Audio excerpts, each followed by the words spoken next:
આપણે બનાવીશું ગુવાર બટેટાનું શાક, પછી બનાવીશું. હવે તમને ખબર જ છે અત્યારે કેરીની સિઝન આવે તો રસ વગર તો બને જ નહીં, એટલે બનાવીશું આપણે કેરીનો રસ.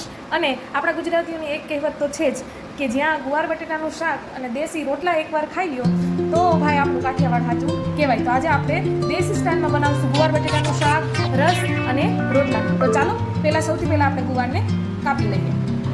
આ રીતના આપણે ગુવાર બટેટાને સમારી લેવાનું અને હવે આપણે આને વઘાર કરવાનું ચાલુ કરીએ. હવે આપણે ગેસ ઉપર કુકરને મૂકીશું અને ગેસ કરીશું ઓન. આપણે આમાં 4 થી 5 ચમચી જેટલું તેલ ઉમેરીશું.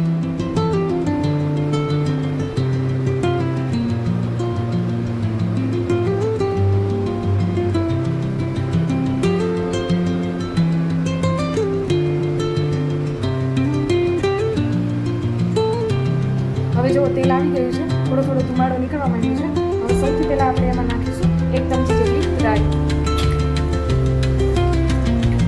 હવે આપણે એમાં નાખીશું 1 ચમચી જેટલી જીરું,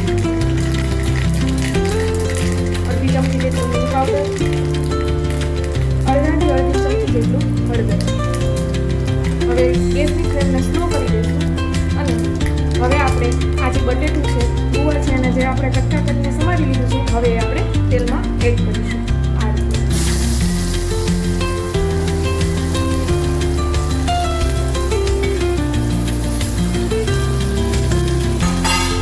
એડ કર્યા પછી સારી રીતે આપણે એને તેલમાં સાતળી દઈશું. આ રીતે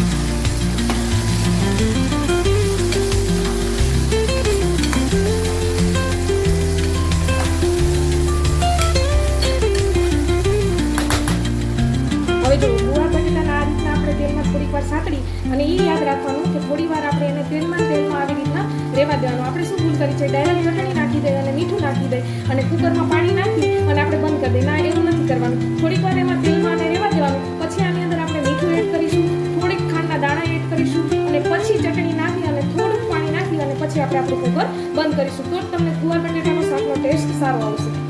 હવે તમે જોઈ શકો છો બટેટા એકદમ ગોલ્ડન થઈ ગયા છે. એવો કલર થઈ જાય એટલે સમજી લેવાનું કે થોડા એ પાકી ગયા છે. આ રીતના જો. હવે આપણે આમાં શું કરવાનું છે, હવે આપણે આમાં એડ કરીશું સ્વાદ અનુસાર મીઠું અને એને અડધો મિનિટ સુધી આમ હલાવી દઈશું.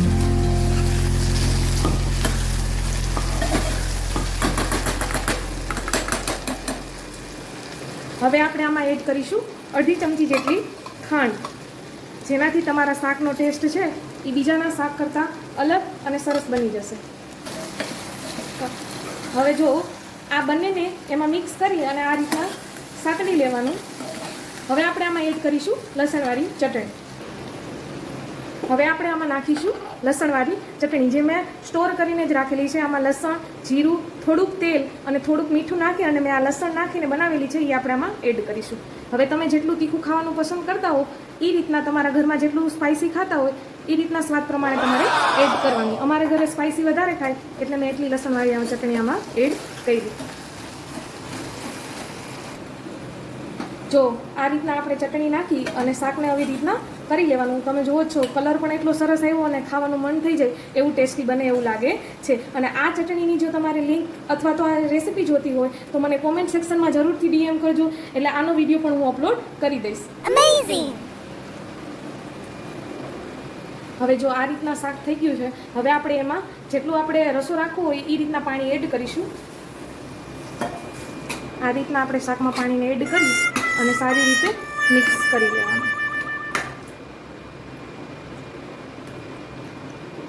હવે આ રીતના પાણી એડ કરી અને રાખી દીધું છે. હવે આને 4 સીટી સુધી આપણે ગેસ ઉપર ચાલુ કરી અને કુકર ઓન કરી દેવાનું. જ્યાં સુધી હવે આપણી આ શાકમાં 4 સીટી ન પડી જાય ત્યાં સુધી હવે આપણે કેરી બનાવવાની પ્રોસેસ ચાલુ કરી દઈએ. તો સૌથી પહેલાં આપણે આ કેરીને છે એ સારી રીતના ધોઈ લેવાની 2 પાણીથી. હવે આ રીતના આપણે કેરીને 2 પાણીથી ધોઈ અને આમાં ડ્રાય કરવા માટે થોડીક વાર રહેવા દઈશું. આ રીતના આપણે કેરીને ધોઈ લીધી છે સારી રીતના. હવે પહેલાંના જમાનામાં તો તમને ખબર હોય તો આપણા દાદી અને આપણા મમ્મી છે એ કેરીને આ રીતને ઘોડી અને બનાવતા હોય, પણ હવે જમાનો ડિજિટલ આવી ગયો છે એટલે આપણે પણ રસ બ્લેન્ડર દ્વારા કાપી કરીશું. હવે જો આ રીતના આપણે છે આ સ્લાઇસરથી છે કેરીની છાલ છે એ આ રીતના આપણે એડ કરી અને ઉખડી દઈશું. જો આ રીતના આપણે કેરીની છે એ છાલ છે એ ઉતારી લીધી છે. હવે આપણે આને નાના નાના સ્લાઇસમાં કટ કરી લઈશું. તે આપણે કેરીને નાના નાના પીસીસમાં કટ કરી લીધી. હવે આપણે આની અંદર એડ કરીશું થોડીક એવી ખાંડ અને ઠંડુ પાણી. એડ કરીશું થોડીક ખાંડ.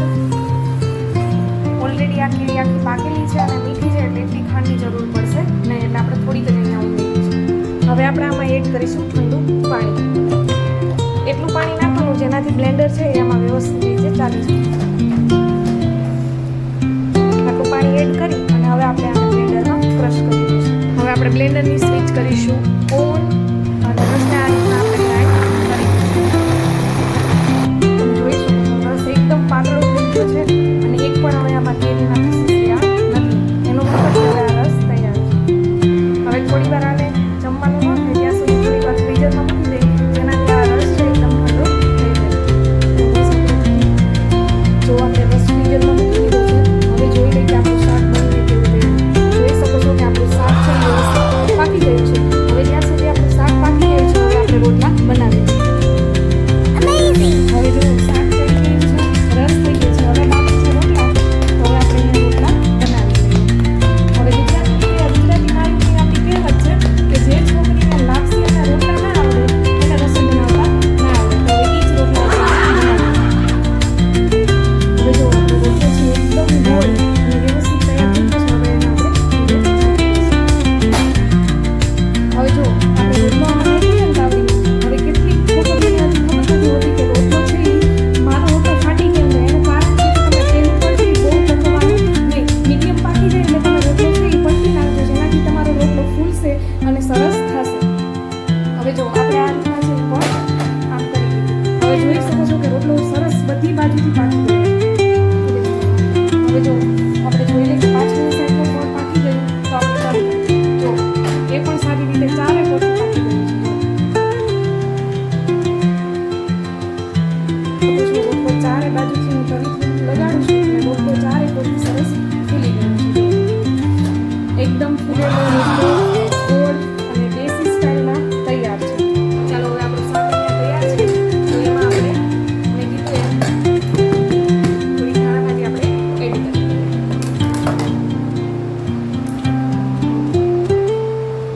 આ રીતના ઝીણી ઝીણી સમારી ધાણા ભાજી છે એ આપણે આ શાકમાં એડ કરી દઈશું.